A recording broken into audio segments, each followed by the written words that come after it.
Hey, I'm Dr. Thaddeus Gala. I'm here with good friend and colleague Dan Kuschell, and we're going to be talking about some tips for marketing. Dan is a genius marketing for Genius Network with the Joe Polish's group, as well as Piranha Marketing. So when we're talking about marketing, I know there's so many ideas out there you can get overwhelmed, and Dan is a genius at distilling down to the core concepts of what to be doing first. So the things I would like to know, Dan, is, what are the top 3 things that people should do first when they're looking at creating a marketing campaign that you find move the biggest leverage? So what would be your top 3 tips? Wow, top 3 tips. First of all, genius is a big word. That's a lot to live up to, I have to admit, because I actually am an introvert. I don't see myself being that great at marketing, and I don't see myself being that great at selling.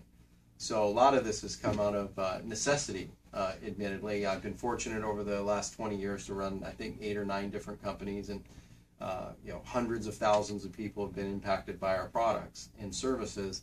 And so it's been a real blessing. And so I've learned a lot by failing, so to speak, which I don't call failure, right? It's trial by fire. Trial by fire, right? Trial and error and trial and terror methodology. And I liked one of your concepts you said today was when you're starting a marketing event, it's like throwing a match at a pile of logs. Yep. and wondering why it doesn't work. So what would be your tips for, obviously you come with years of experience. You're able to work with Joe and some of these masterminds to fill some of these very high-end events, as well as these membership sites.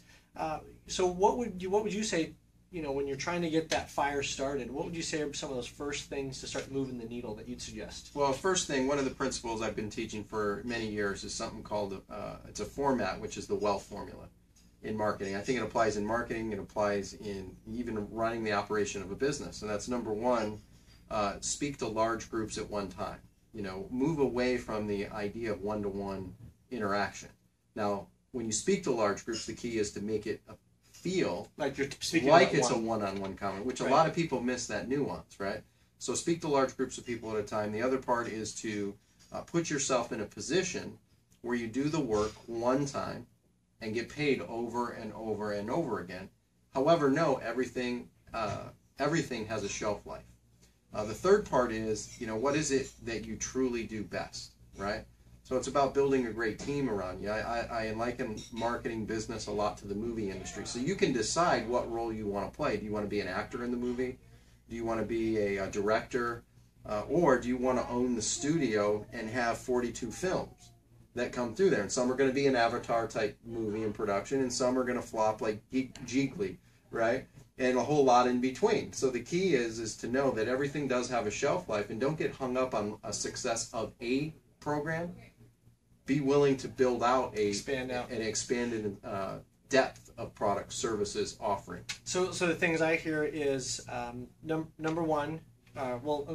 Distill again. What was your number 1? Yeah. thing? So number 1, put yourself in a position to speak to large groups. So speak to the masses, but as though you're speaking to one individual. That's right. And then your second one. Put yourself in a position so you do the work one time, evergreen, and get paid over and over. In Joe's company, in Genius Network, Joe talks a lot about ELF, easy, lucrative, and fun versus half, right? Hard, annoying, lame, and frustrating. I have a process we call the 3 Ds. That's document it, duplicate it, delegate it, right? And then, again, that works in marketing. It also works in developing your organization. And then the third one you said was your unique ability. Yes. So I think those are awesome tips. So if you'd say the biggest thing, the one takeaway that people fail at consistently, what would you say that the one thing that you see people consistently do wrong? Wow. That they would need to fix, or the one that comes to mind? Well, I'm going to shift it just a little bit. The one thing that I think has been a dial mover for me in my companies, and then I think even with what I've seen with Joe in a lot of successful companies, is not probably what you're going to expect.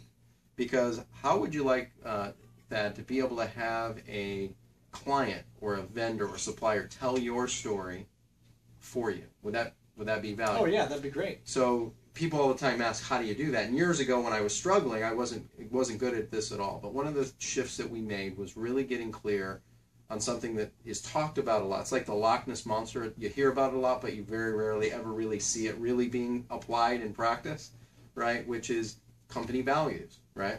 So in my companies, when I ran them, ran the companies, we had our value system, and we built an acronym. It was, our company was a champion vision, so the acronym was champion, CHAMPION. The values were, commit, health and humor, action taking, mastery, purpose, invest in yourself, be an opportunity seeker, and never quit on you. Right? Wow, you're the best that's investment. Great. So those are, now I've translated today. Those values are for my kids, but here at Joe's company, we have 8 core values. We have appreciate, enhance, utilize, refer, financial multiplier, desire to learn and grow, anticipate needs, and resourcefulness. So everything we do is built around those, and separate of that is we communicate not only to the team members, and it's both by communicating it, but it's also by what we do and how we walk our walk. And Joe walks his walk with those. Right. I like to think that I walk my walk with those value systems, and I do that for my kids. So that's a big shifter, because when you're clear on that, and then you communicate it to your team. So creating the culture and really identifying that. Yeah, and people start to, they don't know why exactly, but they start to talk about your company as it relates to those values even more than what your company does, right? Surprisingly enough, in our company, our biggest unique ability is we reduce suffering for entrepreneurs, provide clarity, capabilities, and direction, right? The vehicle just happens to be Genius Network today. For Joe years ago, it was, his carpet cleaning business and a lot in between. So if I had to pick the biggest mistake, all this coming back around, is I think we fall in love with our it. Joe calls it falling in love with your glop. Right. Falling in love with that thing, your product or service. Widget, sure. I'm going to challenge people to think of it different. For me, it's been a game changer. You look at Apple. I was just going to say Apple. You're looking at the why, right? Sure. It's about the why. It's about the values. About the culture, and people can tell that story, and it also becomes something that's something that can be shared in an easy, simple way, right? And so the thing that I think most people have trouble with is falling in love with that it thing, rather than what is it what's the bigger impact of them? Why are they doing it? So right. I think that's awesome. So if someone wants more information about Genius Networking or the 25K group, where would they go? Real simple, you can go to 25kgroup.com to learn more about the group.